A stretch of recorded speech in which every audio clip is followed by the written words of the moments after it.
minha amiga processa com o dedinho na boca, boca.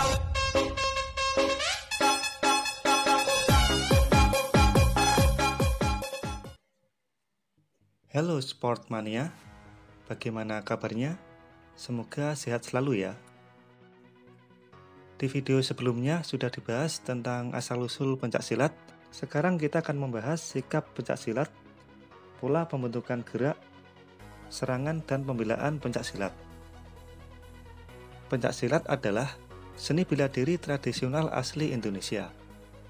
Pencaksilat diminati oleh banyak orang, khususnya masyarakat tanah air. Gerak dasar pencaksilat adalah suatu gerak terencana, terarah, terkoordinasi, dan terkendali yang mempunyai 4 aspek sebagai satu kesatuan, yaitu aspek mental spiritual, aspek bela diri, aspek olahraga, dan aspek seni budaya.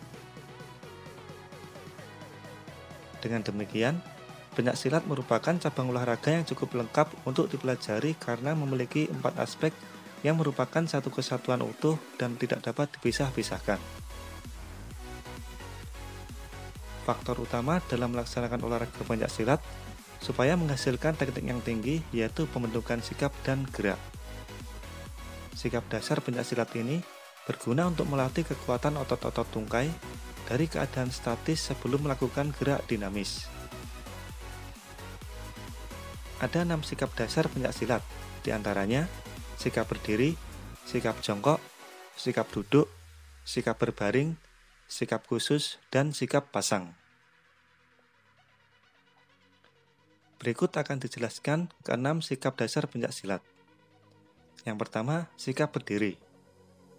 Ada 3 macam dalam sikap berdiri, yakni sikap berdiri tegak, sikap berdiri kangkang, dan sikap berdiri kuda-kuda. Yang kedua, sikap jongkok. Sikap jongkok dalam pencaksilat bukan gerakan jongkok pada umumnya. Sikap ini meletakkan pantat duduk pada ujung kedua tumit. Kemudian, pinggang, punggung, leher, dan kepala tegak lurus. Pandangan pesilat juga mengarah ke depan. Yang ketiga, sikap duduk. Ada 4 macam dalam sikap duduk, yaitu sikap duduk, sikap sila, sikap simpuh, dan sikap sempok atau dempok. Yang keempat, sikap berbaring. Fungsi sikap berbaring ini sebagai dasar menjatuhkan diri sekaligus pembelaan seorang pesilat ketika dijatuhkan lawan. Ada 3 macam sikap berbaring, diantaranya berbaring miring, berbaring telentang, dan berbaring telungkup. Yang kelima, sikap khusus. Sikap ini cukup berbeda dibanding sikap lainnya karena memiliki ciri khas. Salah satunya adalah sikap tegak satu kaki. Sikap tegak satu kaki tidak hanya soal melatih keseimbangan, tetapi juga bentuk pertahanan. Yang terakhir yaitu sikap pasang. Sikap ini sebagai bentuk kesiagaan seorang pesilat dalam bertarung. Unsur-unsur dalam sikap ini diantaranya kuda-kuda, sikap lengan, tangan, dan sikap tubuh. Terdapat sikap salam dalam pencaksilat yang termasuk sikap dasar pencaksilat. Sikap salam ini juga disebut dengan sikap hormat. Tujuannya adalah digunakan untuk menghormati kawan maupun lawan. Posisi sikap hormat adalah badan tegap, kaki rapat, tangan di depan dada terbuka, dan rapat dengan jari-jari tangan menghadap ke atas. Sebelum melakukan suatu teknik pembelaan dan serangan dalam pencaksilat, pesilat perlu mengetahui dan memahami dasar-dasar pembentukan gerak. Pembentukan gerak sangat penting dikuasai dengan mahir, sebab tanpa penguasaan dasar-dasar pembentukan gerak, maka akan sulit pada saat melakukan rangkaian pola menyerang maupun saat bertahan. Berikut ini beberapa teknik pembentukan gerak, yaitu pembentukan arah dan pembentukan langkah. Pembentukan arah. Dalam upaya pembentukan gerak, seorang pesilat harus memahami dengan baik. Arah adalah sasaran dalam melakukan gerakan, baik pada waktu melakukan pembelaan maupun serangan. Arah dikenal dengan 8 penjuru mata angin.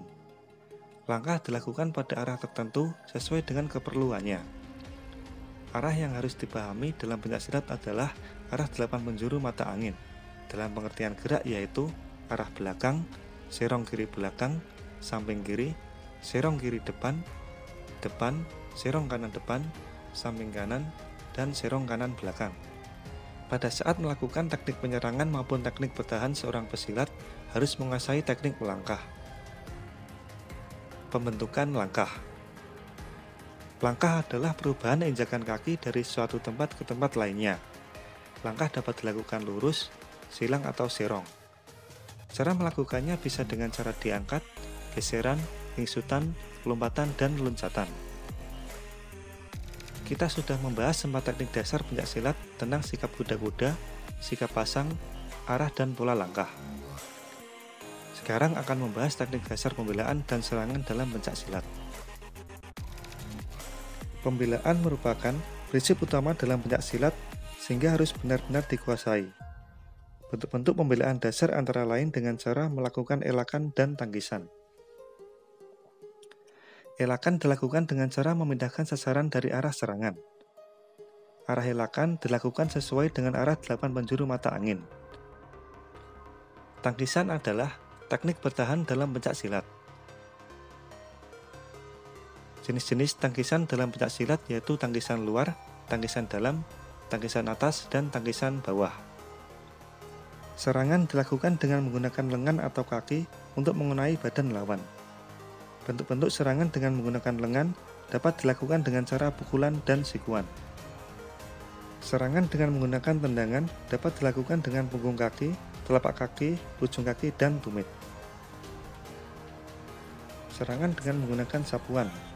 Sapuan terdiri dari 4 jenis antara lain sebagai berikut: sapuan tegak, sapuan rebah, sabetan, dan beset. Serangan dengan menggunakan dengkulan. Dengkulan yaitu serangan yang menggunakan lutut atau dengkul sebagai alat penyerangan dengan sasaran dada, pinggang, dan paha.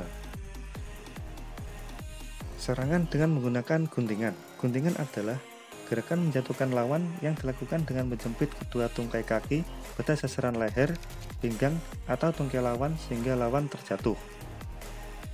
Demikian materi pembelajaran pencaksilat, semoga bermanfaat. Jangan lupa like, share, komen, dan subscribe ya. Terima kasih.